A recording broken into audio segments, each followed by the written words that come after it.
Hello प्यारे बच्चों, स्वागत है एक बार फिर से आपका विवेक सिंह क्लासेस में। क्लास 12 के प्यारे बच्चों, इलेक्ट्रिक पोटेंशियल का ये पार्ट 9 है और इस पार्ट में हम लोग ये समझेंगे कि कॉम्बिनेशन ऑफ कैपेसिटर कैसे करते हैं, कैपेसिटर्स को ऐड कैसे करते हैं किसी सर्किट के अंदर। बच्चों, होता क्या है कि किसी सर्किट के किसी पॉइंट पर कभी कभी हमको बहुत अधिक पोटेंशियल की ज़रूरत पड़ जाती है और किसी पॉइंट पर बहुत अधिक आवेश की ज़रूरत पड़ जाती है।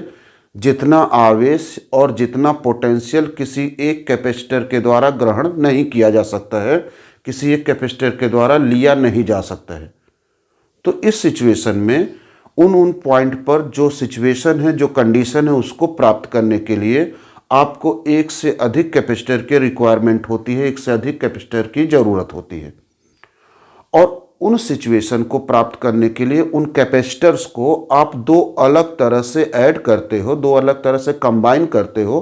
ठीक वैसे ही जैसे क्लास 10 में आपने पढ़ा था कि रेजिस्टेंस को आप दो क्रम में कंबाइन करते हो, नंबर 1 सीरीज में, नंबर 2 पैरेलल में।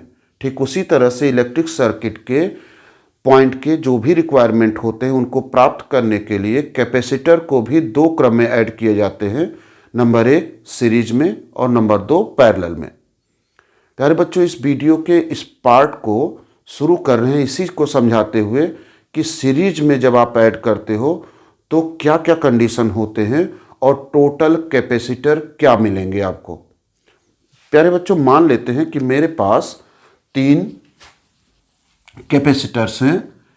एक की कैपेसिटी है C1, जिसका ये पहला प्लेट है, ये दूसरा प्लेट है। दूसरे की कैपेसिटी है C2, उसी तरह से ये पहला प्लेट, ये दूसरा प्लेट।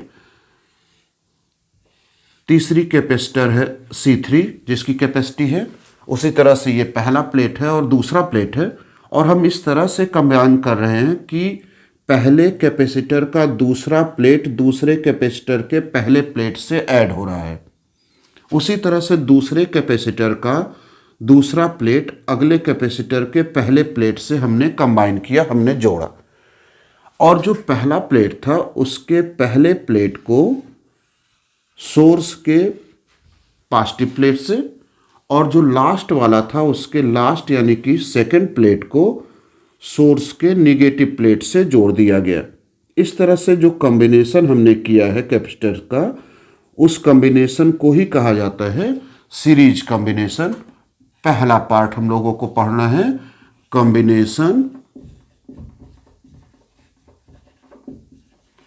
ऑफ कैपेसिटर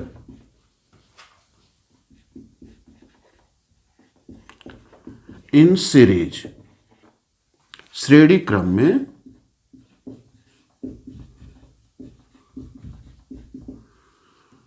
संधारित्र का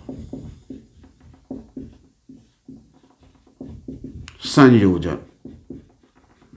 तो इस सर्किट में 3 कैपेसिटर्स हैं जिनकी कैपेसिटी है क्रमशः C1, C2 और C3, जिनको एक ऐसे इलेक्ट्रिक सोर्स से जोड़ा गया है जिसकी पोटेंशियल है V।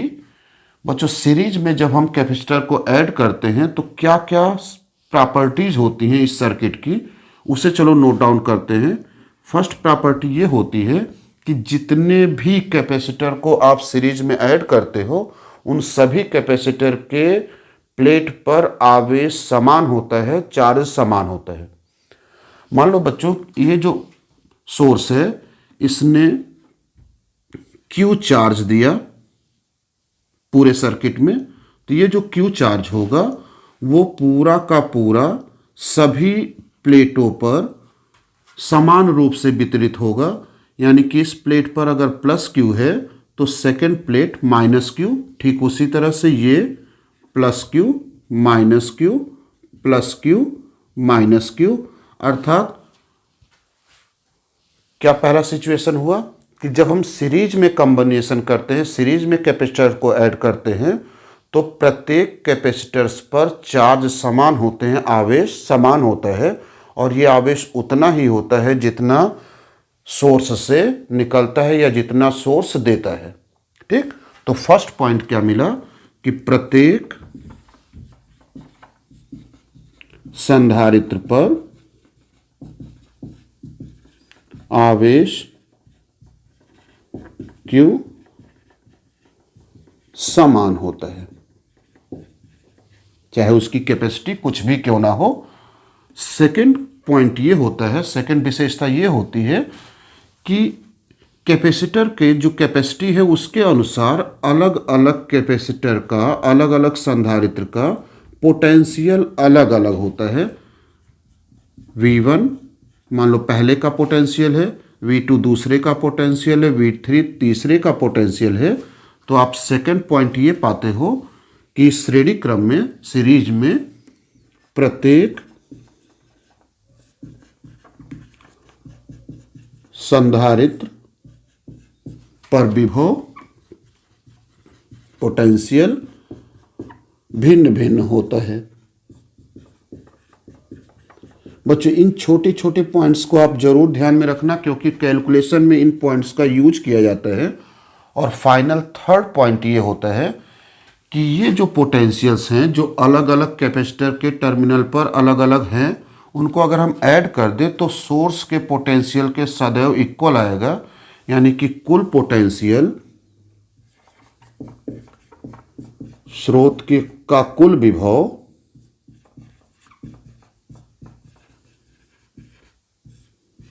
V सभी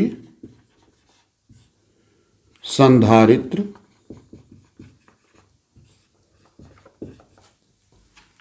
के सिरों के बीच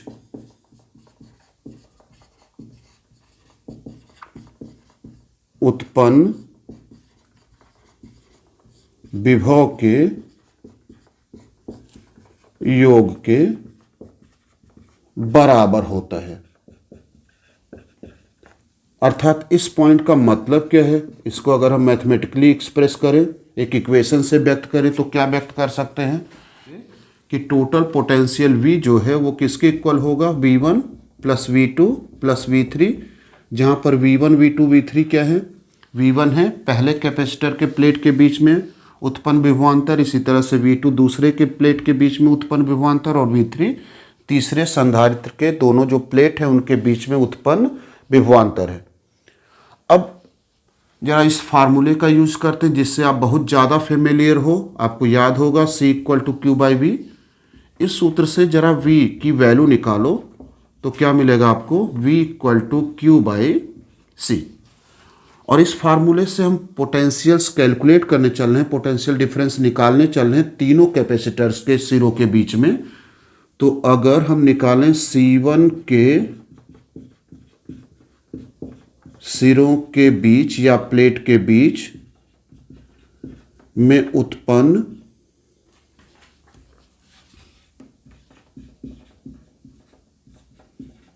विभवांतर V1 तो हो जाएगा Q बाई C1, क्योंकि चार्ज है Q। इसी तरह से C2 के सिरों के बीच उत्पन्न विभवांतर जो होगा V2 वो इक्वल टू हो जाएगा Q बाई C2।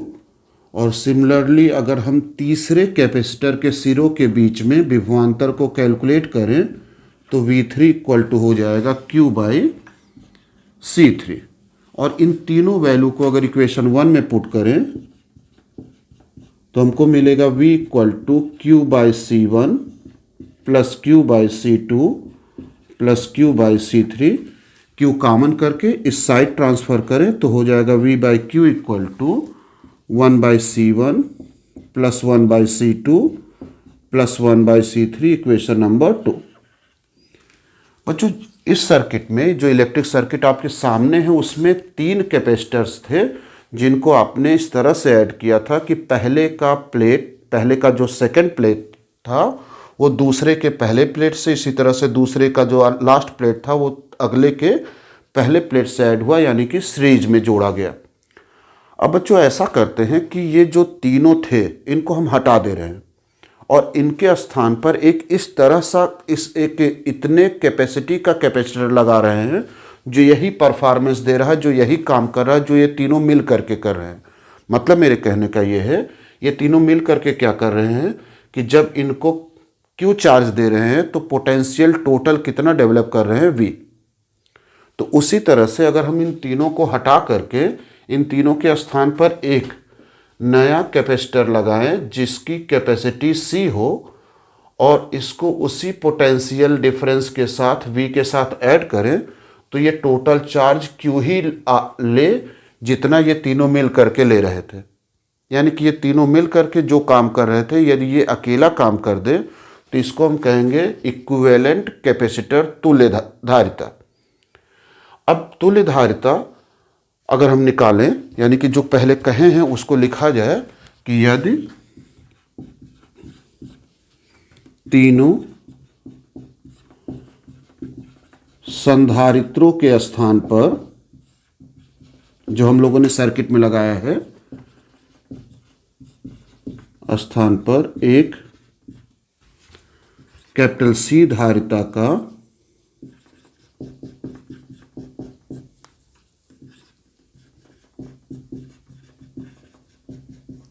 संधारित्र इस प्रकार लगाएं कि Q आवेश देने पर उत्पन्न विभवांतर V हो, तो इस C को तुल्य धारिता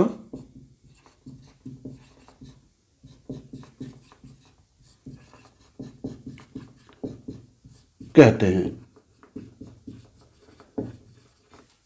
और C इक्वल टू टोटल जो कैपेसिटी थी, C इक्वल टू वो हो जाएगी Q बाई V, यानी कि 1/C इक्वल टू हो जाएगा V बाई Q।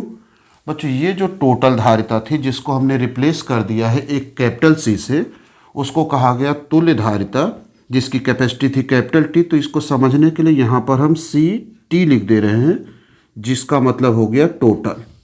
ठीक, तो इक्वेशन नंबर 2 में V बाई Q की जगह 1/CT रखें तो हो जाएगा 1/CT, जहाँ पर CT का मतलब हो गया टोटल कैपेसिटर और 1/CT का मतलब हो गया टोटल कैपेसिटी का व्युत्क्रम।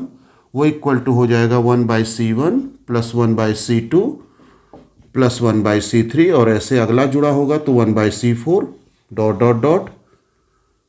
ये हो गया टोटल कैपेसिटी का, लेकिन वैल्यू नहीं, टोटल कैपेसिटी का रेसिप्रोकल मिला। तो हम कह सकते हैं कि श्रेणी क्रम में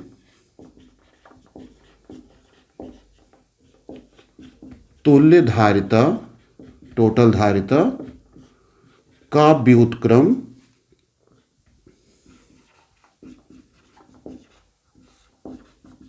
प्रत्येक धारिता के व्युत्क्रमों के योग के बराबर होता है।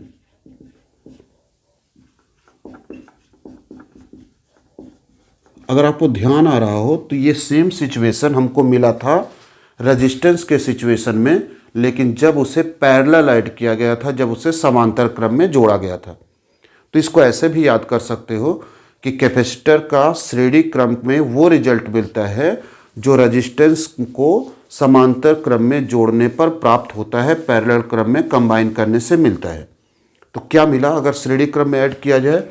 श्रेणी क्रम में जो टोटल कैपेसिटी है उसका रेसिप्रोकल, उसका व्युत्क्रम प्रत्येक संधारित्र के धारिताओं के व्युत्क्रमों के योग के बराबर होता है। ये आ गया श्रेणी क्रम में कॉम्बिनेशन करने के बाद टोटल कैपेसिटी को कैलकुलेट करने का एक इक्वेशन, एक फार्मूला। बोर्ड एग्जाम में आपको प्रूफ करने के लिए कम ही आता है। हाँ, इस पर न्यूमेरिकल्स प्रॉब्लम होते हैं जो हम लोग इस वीडियो के लास्ट में पढ़ेंगे। तो पहले इन तीनों पॉइंट को या लिखने के साथ साथ पूरे डेरिवेशन को आप समझते हुए नोट कर लो, फिर कुछ और पॉइंट पढ़ाएं, तब आपको यह समझाए कि पैरेलल कॉम्बिनेशन क्या होते हैं। तो बच्चों, अगर आपने ये नोट कर लिया हो तो कुछ और भी चीज़ें हैं जो विशेष पॉइंट्स हैं, की पॉइंट्स हैं, जिसको आपको याद करना है। फर्स्ट पॉइंट आपको ये याद करना है कि श्रेणी क्रम में जब हम ऐड करते हैं कैपेसिटर्स को, तो जो टोटल कैपेसिटर मिलता है, टोटल कैपेसिटर की कैपेसिटी मिलती है, वो लिए गए या प्रश्न में जो क्वेश्चन में दिए रहते हैं उनमें सबसे कम प्राप्त होता है। ठीक, जितना भी कैपेसिटी दिया जाता है C1, C2, C3 का, उन सब से तीनों से कम मिलेगा। कब? जब उन्हें आप सीरीज में ऐड कर दोगे तब। यानी कि पहला की पॉइंट आपको याद रखना है कि कुल संधारित्र की धारिता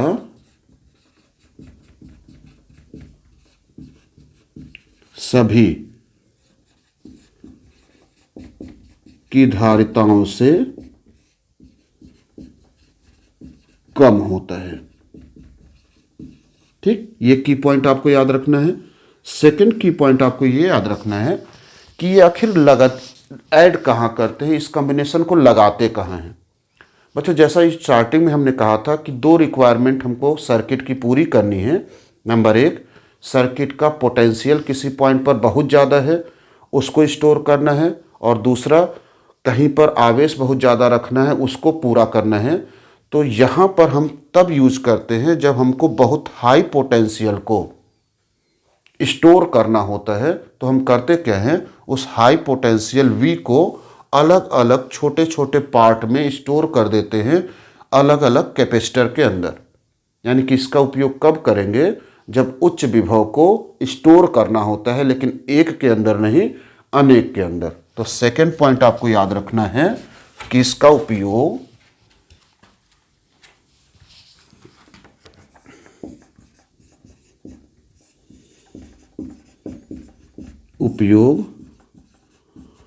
उच्च पोटेंशियल को अलग अलग संधारित्रों में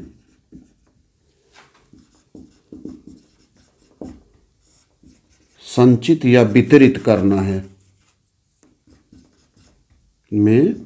वितरित करने में करते हैं। अगर एक कैपेसिटर के अंदर इतनी कैपेसिटी नहीं है कि वो सारे पोटेंशियल को ले सके, तो हम करते क्या हैं कि उसे अलग अलग पोटेंशियल में डिवाइड करके स्टोर करते हैं, V1, V2, V3, V4, और इन टोटल को जब ऐड करेंगे तो हमेशा टोटल पोटेंशियल V के ही इक्वल मिलेगा।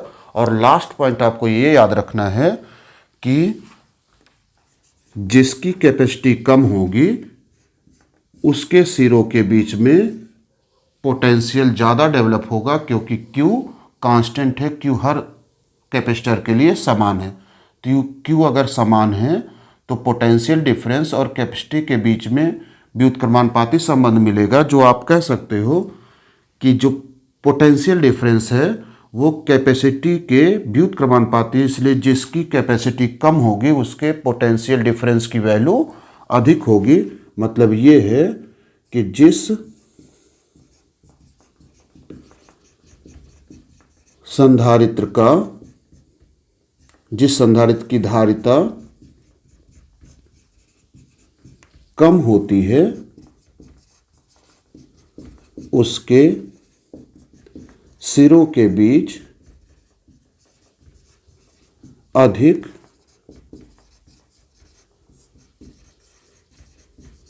विभवांतर उत्पन्न होता है। तो बच्चों, इन तीन की पॉइंट्स को भी आप नोट करोगे कि कब हम श्रेणी क्रम में ऐड करते हैं, श्रेणी क्रम में क्या सिचुएशन होते हैं, किस पर पोटेंशियल ज़्यादा डेवलप होता है, और फर्स्ट पॉइंट कि श्रेणी क्रम में जो टोटल धारिता मिलती है वो लिए गए कैपेसिटर की धारिता से भी कम मिलती है।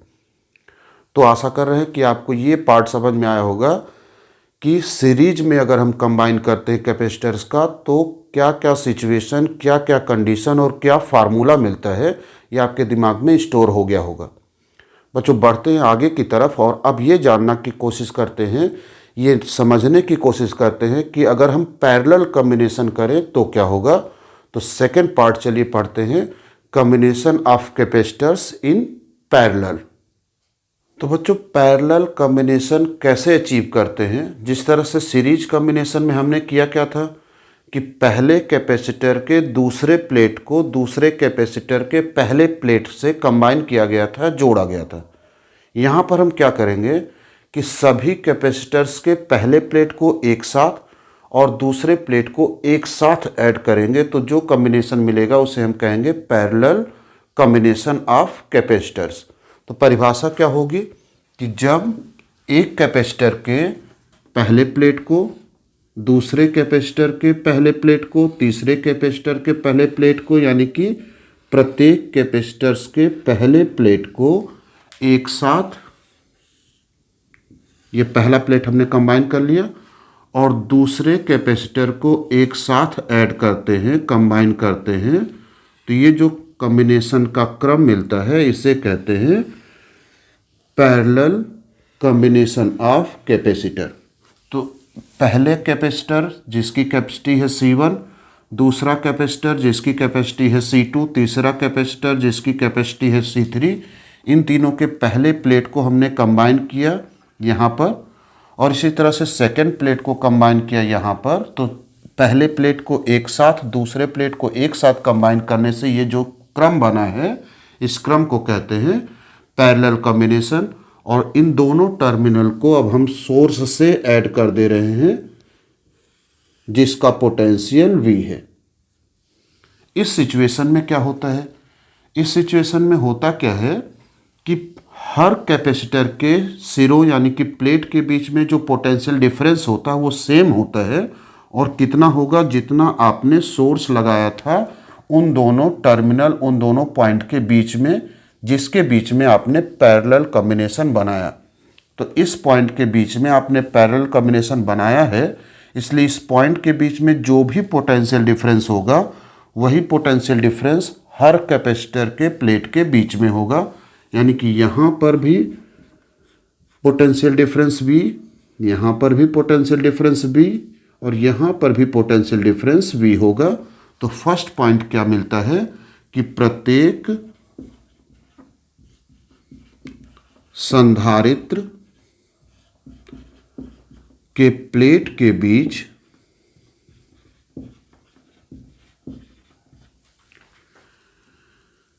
विभवांतर समान होता है।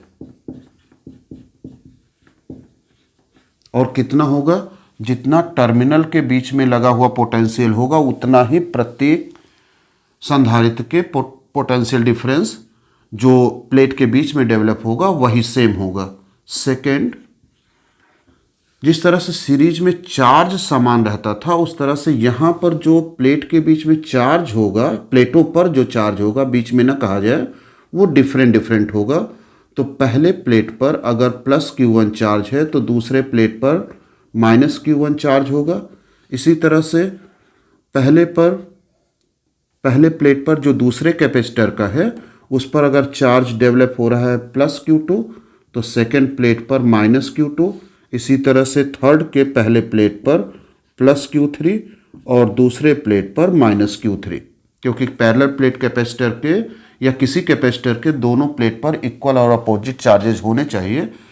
अगर वो पैरेलल कॉम्बिनेशन है तो हर कैपेसिटर के जो प्लेट्स हैं उस पर अलग अलग चार्जेज आएंगे। तो पहले पर हम लोगों ने कंसीडर किया Q1, दूसरे पर माना Q2, तीसरे पर माना Q3, यानी कि प्रत्येक सेकेंड सिचुएशन क्या होगा या विशेषता क्या होगी, प्रत्येक संधारित्र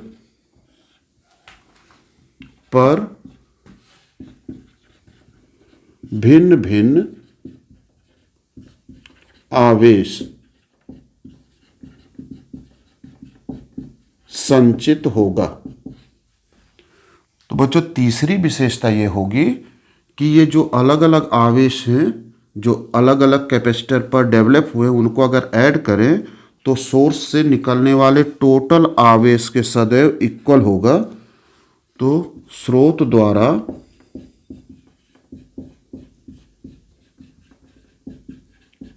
निकाला गया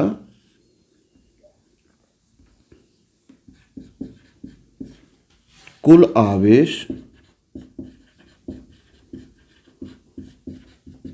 प्रत्येक संधारित्र पर प्रेरित आवेशों के योग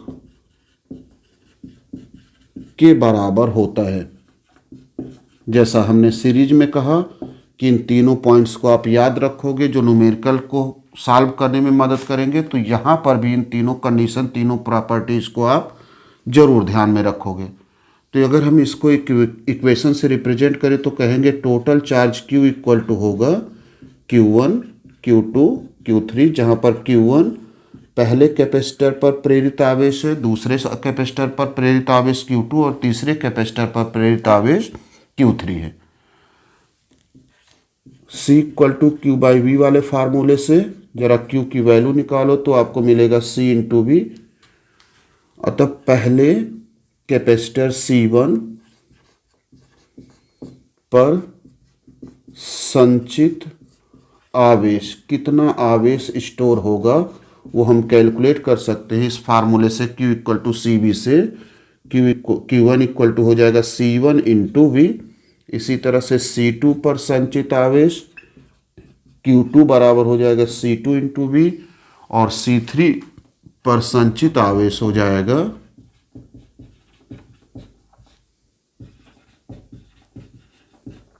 संचित आवेश Q3 बराबर C3 इंटू वी। इन सभी Q1 Q2 Q3 की वैल्यूज को इक्वेशन 1 में रखा जाए तो हमको मिलेगा total charge Q equal to C1V plus C2V plus C3V। V common कर लो और इस साइड लेते आओ तो डिवाइड हो जाएगा, इधर बचेगा C1 plus C2 plus C3, equation number 2। और अब हम ये माने कि इन तीनों के स्थान पर जो हम लोगों ने कंबाइन किया है तीनों कैपेसिटर को, इन तीनों के स्थान पर एक ऐसा कैपेसिटर लगाएं जो यही काम कर रहा हो जो तीनों मिल करके कर रहे हो। मतलब तीनों मिल करके क्या कर रहे हैं, तीनों मिल करके ये काम कर रहे हैं कि इन तीनों को Q चार्ज अगर दे रहे हैं तो पोटेंशियल V डेवलप हो रहा है। तो अगर एक ऐसा कैपेसिटर हम माने जो इन तीनों को रिप्लेस कर सके, यानी कि तीनों का इक्विवेलेंट हो, वही काम ये कर रहे वो करे जो ये तीनों मिल करके कर रहे हों, तो उसकी जो धारिता होगी वो इस धारिता की इक्वल होगी। तो यदि कैपिटल CT टीफा टोटल एक ऐसा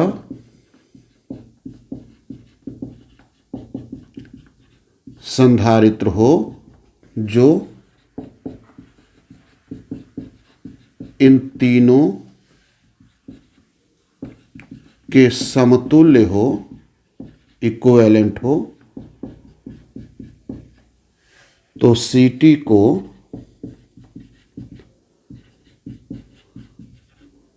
समतुल्य धारिता कहते हैं।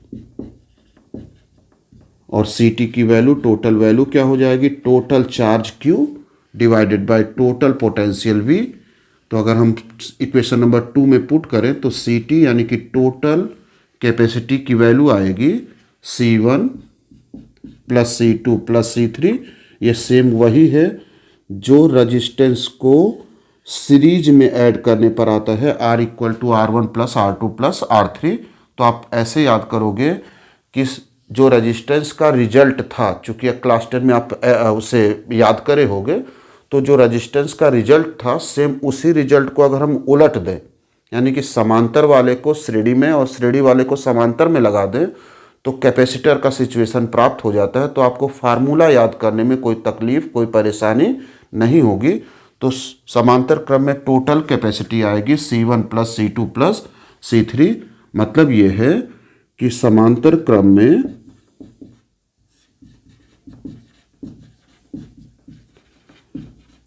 कुल धारिता प्रत्येक संधारित्र के धारिता के योग के बराबर होता है। इतना तो आप याद करोगे डेरिवेशन जैसा हमने कहा बहुत कम पूछा जाता है, तो डेरिवेशन आप नहीं याद करोगे, तैयार करोगे, केवल आप इन खास पॉइंट्स को याद करोगे, फार्मूले को याद करोगे, और यही चीज़ रहेगा सीरीज के लिए भी।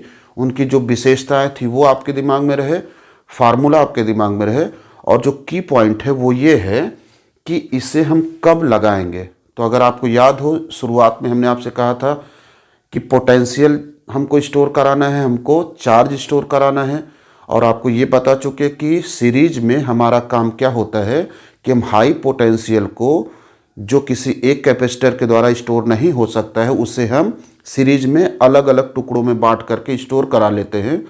यहाँ पर हम हाई चार्ज को स्टोर कराते हैं। ठीक है, तो जहाँ चार्ज हमको ज़्यादा स्टोर कराना होता है वहाँ पर हम पैरेलल कॉम्बिनेशन करते हैं, और जहाँ पर हमको पोटेंशियल बहुत ज़्यादा स्टोर कराना होता है वहाँ पर हम सीरीज कॉम्बिनेशन करते हैं कैपेसिटर का। तो यहाँ पर यूज कब करेंगे इसको, ये की पॉइंट आप याद रखोगे। नंबर 1, जब अधिक मात्रा में आवेश संचित कराना होता है तब समांतर क्रम का प्रयोग करते हैं। और श्रेणी क्रम में हमने बताया जब हाई पोटेंशियल को आपको स्टोर करना होता है तब। सेकेंड पॉइंट क्या होगा जो आपको याद रखना है की पॉइंट के रूप में? सेकेंड ये है कि यहाँ पर जो टोटल कैपेसिटर की कैपेसिटी मिलती है, यानी कि तुल्य धारिता जो प्राप्त होता है, वह आपके सर्किट में यूज किए गए कैपेसिटर से हाई मिलता है, चूंकि आप ऐड करते हो। तो सेकेंड पॉइंट आपको याद रखना है कि प्राप्त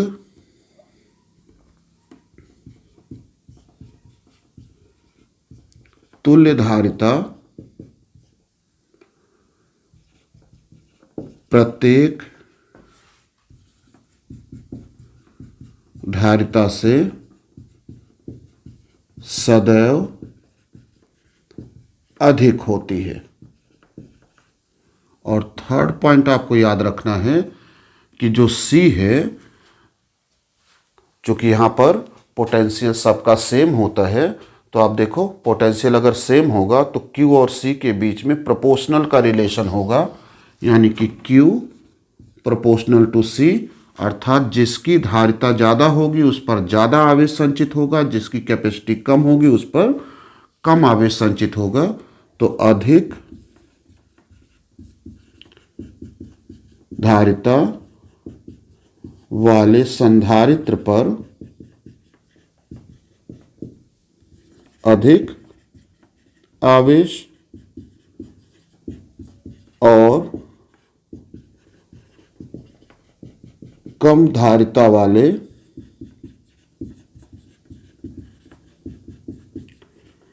संधारित्र पर कम आवेश संचित होता है। तो आपके सामने दोनों क्रम हमने समझाया, सीरीज में क्या होता है और क्या मुख्य बातें होती हैं, पैरेलल में क्या होता है और क्या इंपॉर्टेंट पॉइंट्स होते हैं जो आपको याद रखने हैं न्यूमेरिकल को सॉल्व करने के लिए। अब बच्चों जो अगला पार्ट होगा उसमें हम लोग इसी थियरी को न्यूमेरिकल में अप्लाई करेंगे और समझेंगे कि कैसे हम सॉल्व करते हैं उन सर्किट डायग्राम को जो आपके एग्जाम में जरूर आते हैं, कंपटीशन में भी आया करते हैं।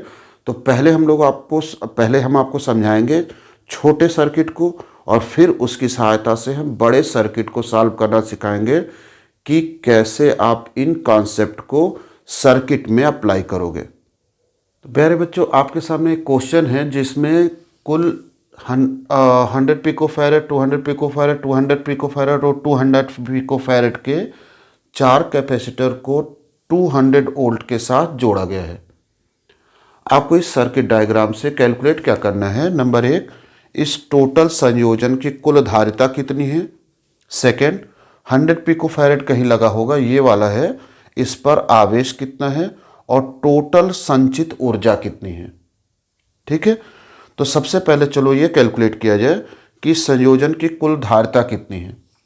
बच्चों सर्किट के प्रॉब्लम को सॉल्व करने के लिए सबसे पहले आपको एज ए होल पूरे को एक साथ नहीं देखना है, एक छोटा सा टुकड़ा देखना है जहां पर आपको कन्फर्म ये दिखाई दे कि ये सीरीज में है या पैरेलल में है। छोटे छोटे पार्ट को हमको सॉल्व करने होते हैं। जैसे इसको अगर आप ध्यान से देखो तो आप ये पाओगे कि ये जो 200 पिको फैरेड और 200 पिको फैरेड है ये एक ही वायर में है। इसका सेकंड पार्ट या सेकंड प्लेट दूसरे के पहले प्लेट से ऐड है, तो आप कह सकते हो 200 पिको फैरेड के जो दोनों कैपेसिटर हैं वो श्रेणी क्रम में है। तो इनका टोटल क्या होगा, तो हम सॉल्व करने चल रहे हैं। 200 पिको फैरेड के संधारित्र श्रेणी क्रम में है और श्रेणी क्रम में इन दोनों का टोटल आपको याद होगा 1/c, रेसिप्रोकल ऐड करते हैं तो मान लो इसका जो कॉम्बिनेशन है इन दोनों का उसे हम c डैश से रिप्रेजेंट कर रहे हैं। तो 1/c dash equal to 1/200 plus 1/200 यानी कि 2/200 1/100 c डैश हो जाएगा 100 पिको फैरेड। तो इन दोनों का कॉम्बिनेशन हो गया 100 पिको फैरेड। इसका मतलब ये हुआ कि आप चाहो तो इसको दोनों को हटा करके यहाँ पर इक्विवेलेंट इन दोनों का जो टोटल था वो आप लगा सकते हो, तो सर्किट वही काम करेगा जो वो दोनों मिल करके काम कर रहे थे। अब ये हो गया c डैश जिसकी वैल्यू हो गई 100 पिको फैरेड। अब इन दोनों को अगर आप ध्यान से देखो 100 पिको फैरेड और 100 पिको फैरेड जो टोटल आया था 200 का, इन दोनों का एक सिरा एक साथ और दूसरा सिरा एक साथ ज्वाइंट है, यानी कि ये दोनों पैरेलल क्रम में है, समांतर क्रम में है। तो 100 पिको फैरेड जो ये वाला है और जो दूसरा हम लोग ऐड किए थे तथा c डैश समांतर क्रम में है। तो समांतर क्रम में टोटल उसे मान लो हमने c डबल डैश से लिखा तो वो हो जाएगा 100 प्लस c डैश यानी कि 100 प्लस 100 हो जाएगा 200 पिको फैरेड। तो ये हो गया। अच्छा आप ये भी सोचोगे क्या आपको बार बार फिगर इस तरह से बदल बदल करके बनाने हैं, तो आपको प्रैक्टिस करनी है, ठीक है। और एक बार आप जब प्रैक्टिस कर लोगे तो फिगर को बार बार बदलने की आवश्यकता नहीं होगी। आप अपने माइंड में ही वो सारे कैलकुलेशन, सारे नए नए जो फिगर थे वो बना सकते हो, और नहीं तो आप पेंसिल से बार बार इसको प्रैक्टिस करते रहें, बनाते रहें। तो जैसे अब नया जो फिगर बनेगा या कह सकते हो नया इक्विवेलेंट सर्किट बनेगा वो कुछ इस तरह से होगा। यहाँ पर जो दोनों लगे हुए थे 100 पिको फैरेड के, उन दोनों का टोटल मिला 200 पिको फैरेड। अब ये जो c डबल डैश था और ये 200 पिको फैरेड था वो देखो सोर्स से एक ही वायर के साथ ऐड कर दिया गया है, यानी कि ये सीरीज में हो गया। तो c डबल डैश और सर्किट में जो पहले से 200 पिको फैरेड लगा था वो श्रेणी क्रम में है। तो टोटल अब फाइनल है, अब तो कुछ जोड़ना बाकी नहीं रह गया, इसलिए अब हम मान ले रहे हैं टोटल है CT, कॉम्बिनेशन फाइनल करने जा रहे हैं और श्रेणी क्रम है। तो 1/CT इक्वल टू हो जाएगा 1/C double dash plus 1/200 1/200 c double dash की वैल्यू भी 200 आई थी, 1/200 2/200 हो जाएगा यानी कि 1/100। इसलिए सर्किट की टोटल जो कैपेसिटी हो जाएगी वो हो जाएगी 100 पिको फैरेड। पिको फैरेड का मतलब हो गया 10⁻⁻12, ये भी याद रखिएगा। अब आपको निकालना 100 पिको फैरेड पर आवेश कितना होगा, तो इसके लिए सर्किट जो पुरानी वाली थी उसे हम फिर से बना रहे हैं। तो फर्स्ट पॉइंट कंप्लीट करने के बाद हमको कैलकुलेट करना 100 पिको फैरेड पर यहाँ पर कितना आवेश होगा। बच्चों देखो C आपको पता है 100 पिको फैरेड, Q कैलकुलेट करने के लिए यहाँ कितना पोटेंशियल होगा ये निकालना है। और आप देख रहे होंगे कि इसमें सीरीज भी है, इसमें पैरेलल भी है। तो हम सबसे पहले करेंगे क्या कि सोर्स से निकलने वाले टोटल चार्ज को कैलकुलेट करेंगे कि टोटल चार्ज इस सोर्स से कितना आ रहा है। तो सोर्स से निकलने वाला कुल आवेश, स्रोत से निकलने वाला कुल आवेश, तो Q equal to C into V. Total आवेश निकालना होगा तो total capacity into total potential. Total capacity आई है 100 पिको फैरेड। पिको फैरेड का मतलब 10⁻⁻12। और टोटल पोटेंशियल आया हुआ है जो कि सर्किट में दिया हुआ है 200 वोल्ट, अर्थात हो जाएगा 240 इंटू 10⁻⁻12। और आवेश की जो यूनिट होती है हो जाएगा coulomb. Q equal to 1234 2.0 into 10⁻⁻8 coulomb. ये चार्ज जो होगा वो सेल से या जो भी सोर्स आप लगाए हो वहाँ से निकलेगा। अच्छा, इस सेल के साथ ये सीरीज में ऐड करा हुआ है, सारा का सारा आवेश यहाँ पहुँच रहा है, तो ये सीरीज क्रम में है। इसलिए यहाँ पर पोटेंशियल जो होगा वो अगर हम निकालना चाहें कि इस 2 पिको फैरेड पर कितना आवेश होगा, सॉरी आवेश तो मिल ही गया, कितना पोटेंशियल होगा, 200 पिको फैरेड के सिरों के बीच विभवांतर कितना होगा, ये आप निकालोगे V equal to Q by C से। तो 200 पिको फैरेड पर कितना चार्ज पहुंच रहा था, वो था 2 इंटू 10⁻⁻8। और 200 पिको फैरेड की कैपेसिटी है 200 इंटू 10⁻⁻12। सॉल्व कर ले, 1/100 इंटू 10 हो जाएगा 12। आप ऊपर ले जाओगे +12 होगा, मिलेगा +4। 100 का मतलब हो गया 10⁻2, 10⁻4 और 10⁻2 सॉल्व करोगे आएगा 10⁻2, अर्थात 100 वोल्ट। बच्चों ये जो पोटेंशियल आया हुआ है ये केवल और केवल किसके सिरे के बीच में है, 200 पिको फैरेड के सिरों के बीच में जो पोटेंशियल है वो 100 वोल्ट। चलो यहाँ तक अगर आपने समझा तो आपने ये समझा कि 200 वोल्ट लगाया गया टोटल सर्किट पर, जिसमें से 100 वोल्ट अकेला इसी 200 पिको फैरेड पर है। तो शेष कहाँ है, शेष इन दोनों, ये जो कॉम्बिनेशन ऊपर है इन दोनों के बीच में लगा हुआ शेष पोटेंशियल हो जाएगा 100 वोल्ट। फिर से समझिएगा, टोटल चार्ज आया जो हम लोग Q equal to C V से निकाले, ये सारा का सारा चार्ज पहुंचा इस 200 पिको फैरेड के पास, जिसकी सहायता से हम लोगों ने निकाला कि यहाँ पर जो पोटेंशियल होगा 100 वोल्ट का। तो 100 वोल्ट का पोटेंशियल केवल इसी इंड के बीच में है जो 200 पिको फैरेड वाला था। तो शेष जो 100 बच रहा है, चूंकि 200 हम टोटल लगा रहे हैं, वो इस पूरे कॉम्बिनेशन के इंड के बीच में होगा, सिरों के बीच में होगा। अब ध्यान से देखो, ये और ये दोनों पैरेलल में हैं, समांतर में हैं। तो हमने आपको इसी वीडियो में समझाया कि पैरेलल में पोटेंशियल वही होता है जो उनके इंड्स के बीच में, टर्मिनल के बीच में होता है। तो इनके टर्मिनल के बीच में 100 वोल्ट है, इसलिए यहाँ पर भी 100 वोल्ट का पोटेंशियल होगा और यहाँ पर भी 100 वोल्ट का पोटेंशियल होगा। तो जिसको बारे में आपसे पूछ रहा था उसके सिरों के बीच में पोटेंशियल, यानी कि 100 पिको फैरेड के सिरों के बीच में विभवांतर V इक्वल टू हो जाएगा 100 वोल्ट। C की वैल्यू है 100 पिको फैरेड, यानी कि 100 इंटू 10⁻⁻12 फैरेड। तो आपको क्वेश्चन क्या पूछ रहा था, सेकंड पार्ट में चार्ज कितना होगा, तो Q equal to C into we.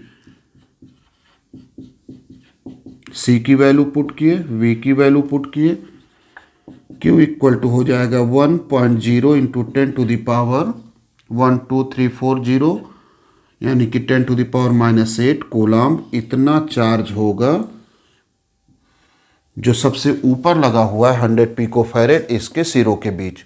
फिर से देखिएगा थियरी क्या थी इस क्वेश्चन को सॉल्व करने के पीछे।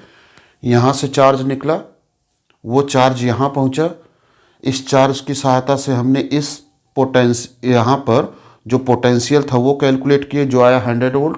तो 200 में से 100 वोल्ट यहीं पर यूज हो चुका है, तो शेष जो बचा वो बाकी परिपथ के सिरों के बीच में लगेगा। बाकी जो सर्किट है वो पैरेलल है एक दूसरे के, ये दोनों का कॉम्बिनेशन करोगे तो ये और ये पैरेलल हो गए, तो पैरेलल में पोटेंशियल सेम होता है। इन दोनों के बीच का पोटेंशियल शेष 100 आया, तो यहाँ पर 100 वोल्ट, यहाँ पर 100 वोल्ट। हमसे इसके बारे में पूछ रहा था तो पोटेंशियल 100 वोल्ट मिल गया, कैपेसिटी पता ही है, तो Q इक्वल टू CV से हम लोग चार्ज निकाल लिए कि इस वाले पर टोटल चार्ज कितना होगा। अब इसमें से जो थर्ड पॉइंट है वो पूछ रहा है कि पूरे सर्किट में कितना आवेश संचित होगा। तो इसके लिए संचित आवेश हाफ CV² लगा लो। कुल आपके पास एनर्जी कैलकुलेट करनी है तो कुल कैपेसिटी कितनी है, कुल ऊर्जा, कुल धारिता निकाले हो 100 picofarad, pico means 10⁻⁻12 into total potential 200 volt का है, तो 200 का स्क्वायर, इसी को सॉल्व कर लिया जाए।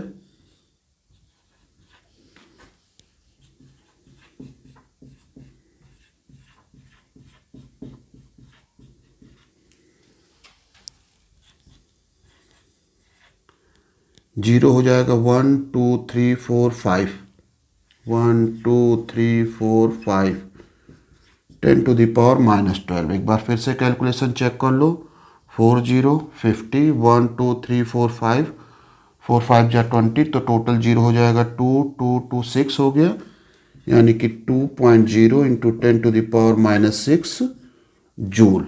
ये टोटल सर्किट पर कितना ऊर्जा संचित होगा वो आपको मिल जाएगा। तो इस तरह से पहला क्वेश्चन हमने आपको समझाने का प्रयास किया कि आप कैसे पढ़े हुए थियरी को, जो अभी पढ़ाया गया, उस थियरी को किसी न्यूमेरिकल में जो सर्किट डायग्राम है उसमें कैसे अप्लाई करोगे। ये क्वेश्चन बच्चों बोर्ड एग्जाम में आया हुआ है। एक और क्वेश्चन पढ़ते हैं जिससे और क्लियर होगा कि हम थियरी को कैसे न्यूमेरिकल में अप्लाई कर सकते हैं। बच्चों आपके सामने एक और सर्किट डायग्राम है जो कैपेसिटर से बना हुआ है। अगर ध्यान से देखो तो C1 6 microfarad, C2 6 microfarad, C3 6 microfarad है, और यहाँ देखो एक बैटरी लगाई गई है 12 वोल्ट की। बैटरी के सिंबल को और कैपेसिटर के सिंबल को ध्यान से देख लेना, इनके प्लेट इक्वल लेंथ के होते हैं। बैटरी का एक प्लेट बड़ा और एक प्लेट छोटा बनाया जाता है। बड़ा प्लेट पॉजिटिव को शो करता है, नेगेटिव प्लेट जो होता है वो छोटे लाइन के द्वारा रिप्रेजेंट होता है। ये सब आप जान रहे हो, हम केवल रिवाइज कर रहे हैं जिससे आपको याद हो जाए पुरानी बातें। खैर, आपको कैलकुलेट करना है जितने भी कैपेसिटर्स लगे हैं इस सर्किट में उसका आवेश, हर कैपेसिटर पर आवेश और टोटल कैपेसिटर। बच्चों सबसे पहले हम निकालेंगे टोटल कैपेसिटी कितनी होगी इस सर्किट की। तो इसके लिए पहले देखा जाए कि क्या हम टोटल एज ए होल निकाल सकते हैं या छोटा छोटा पार्ट करके निकाल सकते हैं। तो अगर आप इस सर्किट को यहाँ से देखना शुरू करो, यहाँ से लेकर के यहाँ तक, देखो ये क्रॉस जहाँ से बनाए हैं, तो आप पाओगे कि एक ही वायर में ये ऐड कर दिए गए हैं। तो अगर एक ही वायर में ऐड कर दिए गए हैं तो ये जो क्रम होगा वो समांतर क्रम नहीं होगा बल्कि श्रेणी क्रम होगा। देखने से लग रहा होगा, हो सकता है आपको पैरेलल हो कि ये दो एक साथ है, ये दो एक साथ है, लेकिन ध्यान से देखना, यहाँ से जहाँ से हमने कट का निशान लगाया यहाँ से लेकर के यहाँ तक एक ही वायर है, और एक वायर में जितने भी आप जोड़े रखोगे कंपोनेंट वो सब सीरीज में होंगे, यानी कि C1 तथा C2 श्रेणी क्रम में होंगे। और श्रेणी क्रम में अगर हैं तो इनका टोटल जो होगा, जिसे हम C' से मान लो लिख दिए, वो हो जाएगा 1/6 C dash equal to 1/C1 plus 1/C2। C1 की वैल्यू है 6, C2 की वैल्यू भी है 6, 2/6 यानी कि 1/3।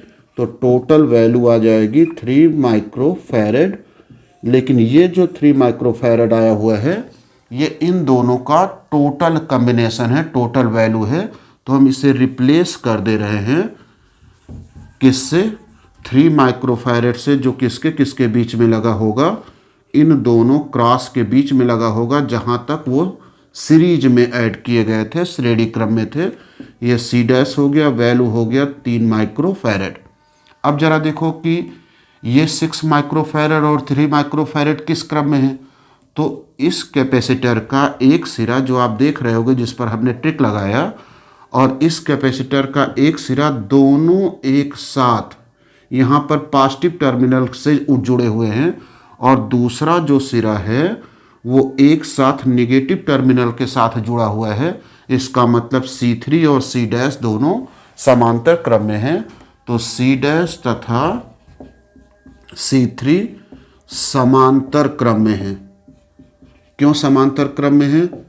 क्योंकि इन दोनों का एक सिरा, जो पहला मान लो प्लेट है और इसका पहला प्लेट, वो दोनों एक साथ जुड़ा हुआ है, और ये दूसरा प्लेट एक साथ नेगेटिव के साथ जुड़ा हुआ है, इसलिए समांतर क्रम में है। तो समांतर क्रम में इनका टोटल जो कि फाइनल हो गया है, अब कोई और कैपेसिटर नहीं बचा है ऐड करने के लिए, इसलिए CT लिख दे रहे हैं equal to C dash plus C3। C dash की वैल्यू है 3 माइक्रोफैरेड और C3 की वैल्यू है 6 माइक्रोफैरेड। तो टोटल हो गया 9 माइक्रोफैरेड। टोटल कॉम्बिनेशन की कैपेसिटी हम लोगों ने फाइंड आउट कर लिया, लेकिन ये पार्ट सेकंड था, पार्ट फर्स्ट नहीं था। अब बच्चों हम लोग ये कैलकुलेट करेंगे कि सोर्स ने कितना अपने अंदर से चार्ज को रिलीज किया है, आवेश को निकाला है। तो स्रोत के द्वारा निर्गत आवेश कितना होगा? कुल आवेश Q इक्वल टू CV। जब आपको टोटल आवेश निकालना होगा तो total capacity multiplied by total potential. Total capacity निकली है 9 माइक्रो है, इसलिए 10⁻⁻6, और टोटल पोटेंशियल सर्किट में लगा हुआ है 12। तो आप इसे सॉल्व करोगे, पाओगे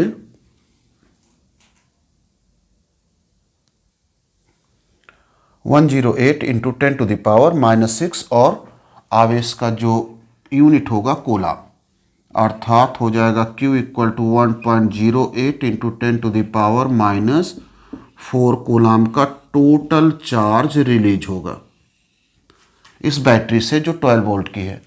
अच्छा, टोटल निकलेगा तो कुछ चार्ज इधर चला जाएगा, शेष चूंकि चार्ज कभी नष्ट नहीं होते हैं तो कुछ एक में चला जाएगा, C3 में, जो रिमेनिंग होगा वो C डैश में चला जाएगा। और C डैश क्या था? C डैश दो कैपेसिटर का कॉम्बिनेशन था जो कुछ इस तरह से ऐड किए गए थे। यहाँ पर एक था और एक नीचे लगा हुआ था। ये C1 था 6 माइक्रोफैरेड और ये C2 था 6 माइक्रोफैरेड। तो बात ये कर रहे थे कि टोटल चार्ज क्यों निकला, कुछ चला जाएगा C3 में, शेष चला जाएगा C1 और C2 में। तो चलो पता लगाते हैं C3 में कितना आवेश पहुंचा होगा। बच्चों आपने देखा होगा कि इन दोनों का जो कॉम्बिनेशन था, जिसे मान लो हमने ऐसे लगा लिया और ये दोनों समांतर क्रम में थे, तो समांतर क्रम की खासियत क्या होती है, पैरेलल की विशेषता क्या होती है कि पोटेंशियल सेम होता है। तो इनके टर्मिनल के बीच में और C1 C2 का जो कॉम्बिनेशन है C डैश से लिखा गया था, इसके टर्मिनल के बीच में टोटल 12 वोल्ट का सेल लगा हुआ है। तो पोटेंशियल यहाँ भी 12 वोल्ट का होगा और यहाँ भी 12 वोल्ट का पोटेंशियल होगा। तो C3 के सिरों के बीच में कितना पोटेंशियल आएगा? 12 वोल्ट का पोटेंशियल होगा, क्योंकि ये पैरेलल में जुड़ा हुआ था। तो 12 C3 के सिरों के बीच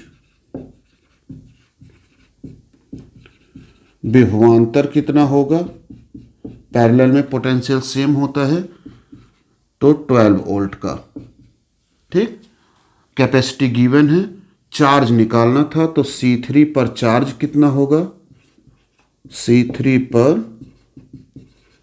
संचित आवेश Q इक्वल टू हो जाएगा C/V वाले फार्मूले से C3 की वैल्यू है 6 माइक्रोफैरेड, 6 × 10⁻⁻6 और पोटेंशियल है 12, तो हो जाएगा 72 × 10⁻⁻6।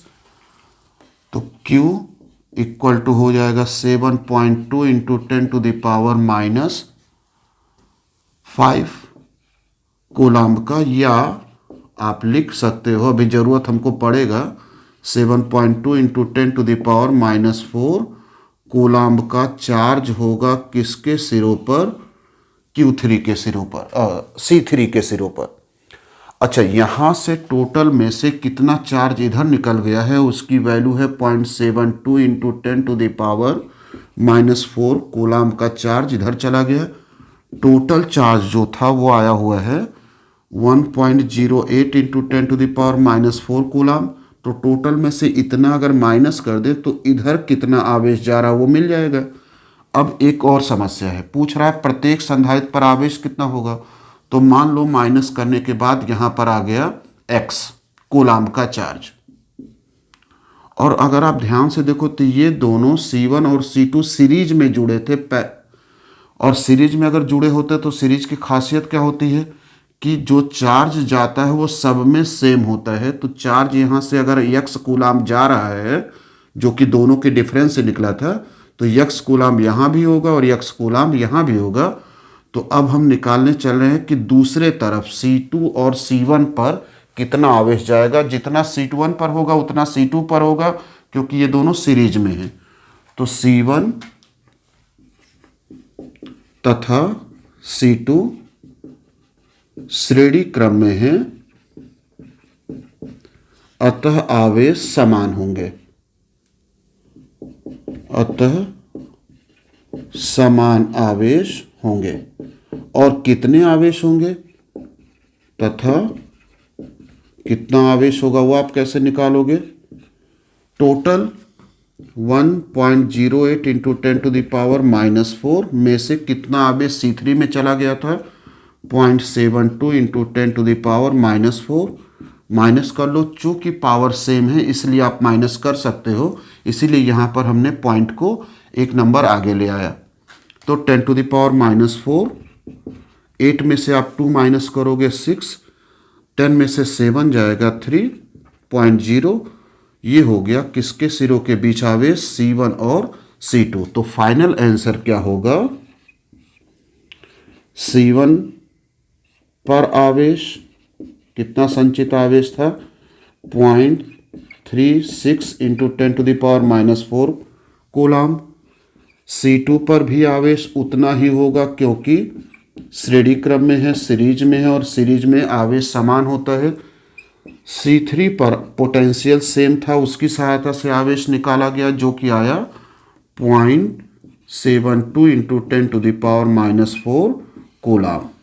तो हर सिरे पर, प्रत्येक संधारित्र के सिरों पर कितना आवेश था वो कैलकुलेट हो गया, और टोटल कैपेसिटी कैलकुलेट हो गई। प्यारे बच्चों, अगर आपसे ये पूछा जाए या ना पूछा जाए कि टोटल कैपेसिटी कितनी है, तो बिना उसके कैलकुलेशन के आप क्वेश्चन सॉल्व नहीं कर सकते हो।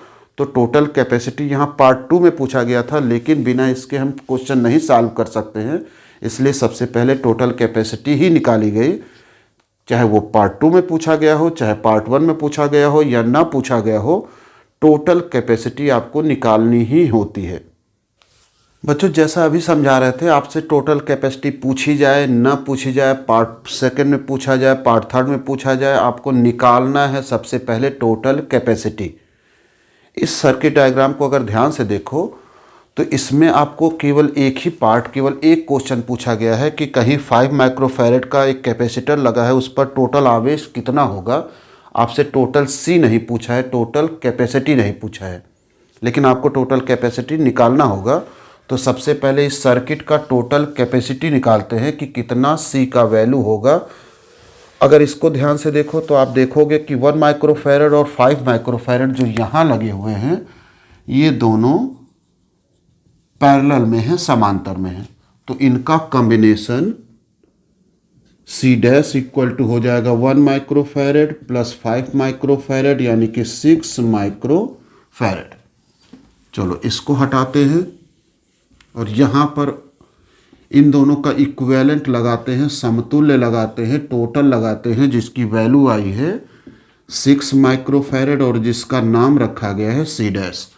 अब इन दोनों को अगर आप ध्यान से देखोगे तो पाओगे कि ये दोनों सीरीज में है।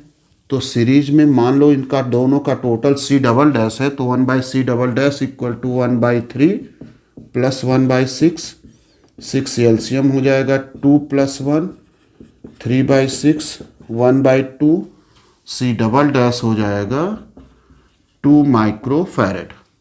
चलो ये हो गया टोटल 2 माइक्रोफैरेड का।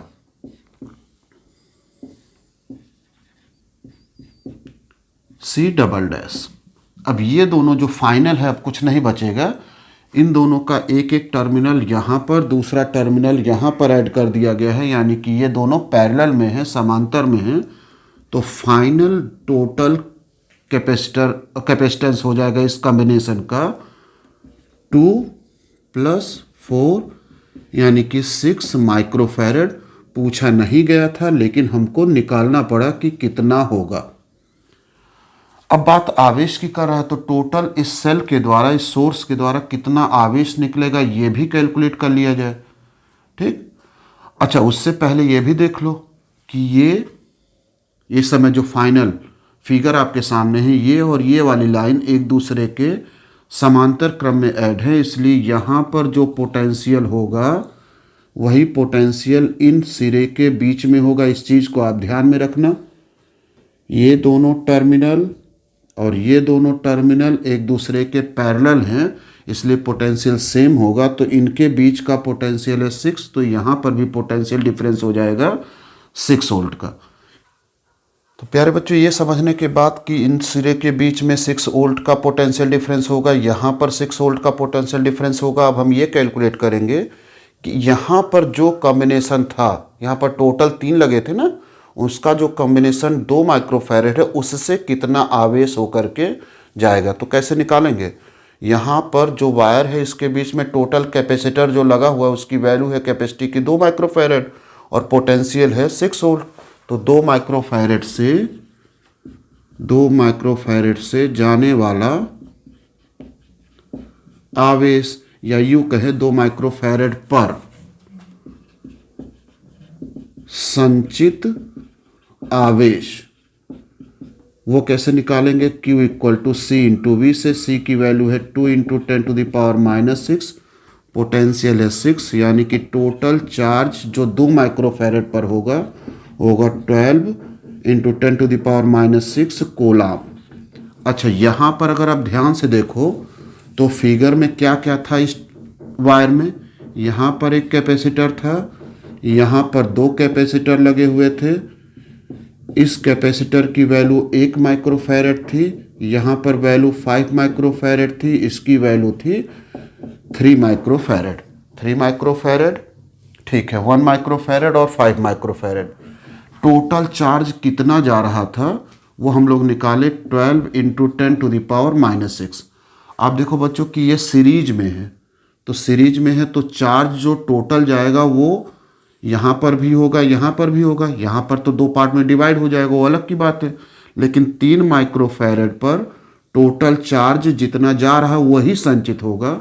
तो 3 माइक्रोफैरेड पर संचित आवेश का भी मान यही होगा 12 × 10⁻⁻6 कूलम। इससे हम करेंगे क्या कि 3 माइक्रोफैरेड का विभवांतर निकाल लेंगे कि वहाँ पर प्लेट के बीच में कितना पोटेंशियल होगा V = Q/C से।